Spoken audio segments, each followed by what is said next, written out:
बिहार भूमि सर्वे में प्रपत्र 2 कैसे भरे।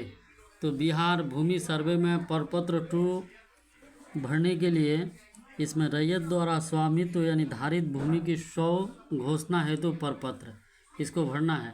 तो इसमें कैसे भरेंगे, तो भरने के लिए सबसे पहले यहाँ दिया है राजस्व ग्राम। राजस्व ग्राम का यहाँ पे हमको नाम लिखना है, तो हम राजस्व ग्राम का नाम लिख देते हैं। उसके बाद थाना नंबर लिखना है, यहाँ पे थाना नंबर लिख दिए। उसके बाद हल्का नंबर एवं नाम। तो हल्का नंबर किसे बोलते हैं, पंचायत जो है पंचायत को ही हल्का बोलते हैं। तो पंचायत का कितना नंबर है और उसका नाम क्या है। तो चलो हम पंचायत का नंबर और नाम लिख देते हैं। लिखने के बाद उसके बाद यहाँ पे पुलिस थाना दिया हुआ है, पुलिस थाना जो भी होगा वो बैठा देना है। पुलिस थाना बैठाने के बाद यहाँ पे अंचल है, अंचल जो भी होगा आप लोगों का वो भी बैठा देंगे। बैठाने के बाद यहाँ पे ज़िला में ज़िला लिखना है, तो हम ज़िला को लिख देते हैं। ज़िला भरने के बाद अब यहाँ पे है रैयत का नाम एवं पिता का नाम, यानी ज़मीन का जो मालिक है जिसके नाम से कवाला है या खतियान है उसका नाम देना है यहाँ पे। तो चलो मैं दे देता हूँ। मान ली 1 नंबर 3 आदमी है ज़मीन में, तो तीनों का नाम लिख देता हूँ मैं। लिख दिया। उसके बाद उसका दूसरा बेटा है, मान ले कोई भी हो, वो भी लिख दिए। उसके बाद 3 है ये, उसका भी लिख दिए। इसका पिता कौन है, तीनों का पिता जो भी है इसमें पिता बैठा देना है। पिता का नाम लिख दिए, इसमें भी पिता का नाम लिख दिए। पिता का नाम लिखने के बाद यहाँ पे अस्थाई पता में लिखना है। तो अस्थाई पता जहाँ का भी है गांव का नाम लिख देना है।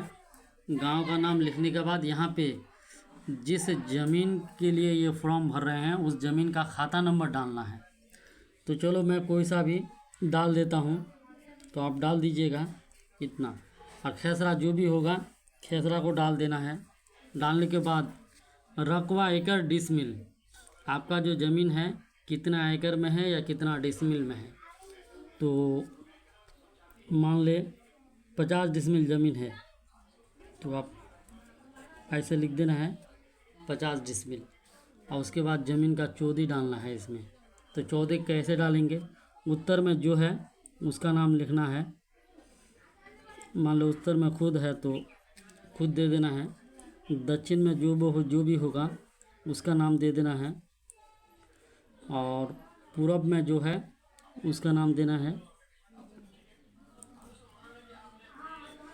और पश्चिम में जो होगा चौदी में उसका नाम देना है। चौदी हो गया। चौदी के बाद यहाँ पे किस्म ज़मीन दिया हुआ है, ज़मीन का टाइप कैसा है, किस्म कैसा है। मतलब आपका ज़मीन जो है वो बांसबारी है या परती है या खेती है, जो भी होगा वही भरना है। तो मैं धनर कर देता हूँ, खेती बाड़ी वाला ज़मीन जो भी होगा अपने मन से भर लीजिएगा। उसके बाद ज़मीन का लगान आपको कैसे मिलेगा, रसीद को देखना है। रसीद में उसमें जो कर्मचारी रसीद छाट के दिया है या ऑनलाइन से जो भी हो उसमें लगान लिखा हुआ रहता है कितना होगा, वो आपको बैठा देना है देख के।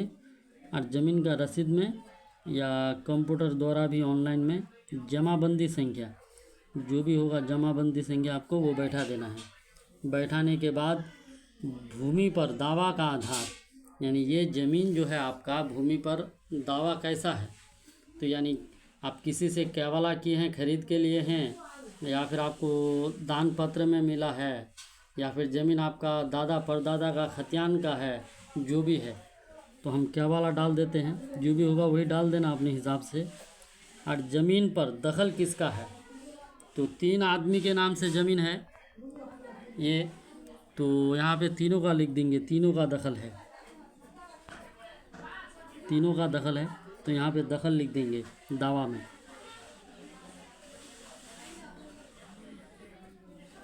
लिखने के बाद उसके बाद यहाँ पे आएंगे, मैं घोषणा करते हैं कि 100 घोषणा की गई प्रविष्टि मेरे या हमारी जानकारी में सही है।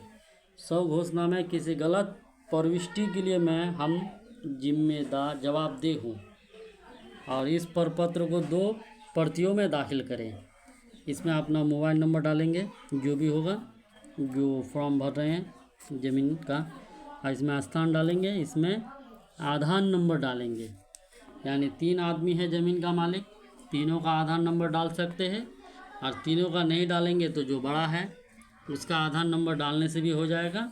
और उसके बाद यहाँ पे तिथि और यहाँ पे रैयत का हस्ताक्षर, यानी जो 3 आदमी के नाम से ज़मीन है वो तीनों का यहाँ पे साइन लगेगा, या फिर अंगूठा भी दे सकते हैं आप। तो अगर 2 आदमी बाहर में है, एक ही है, तो जो बड़ा है उसका साइन करने से भी हो जाएगा।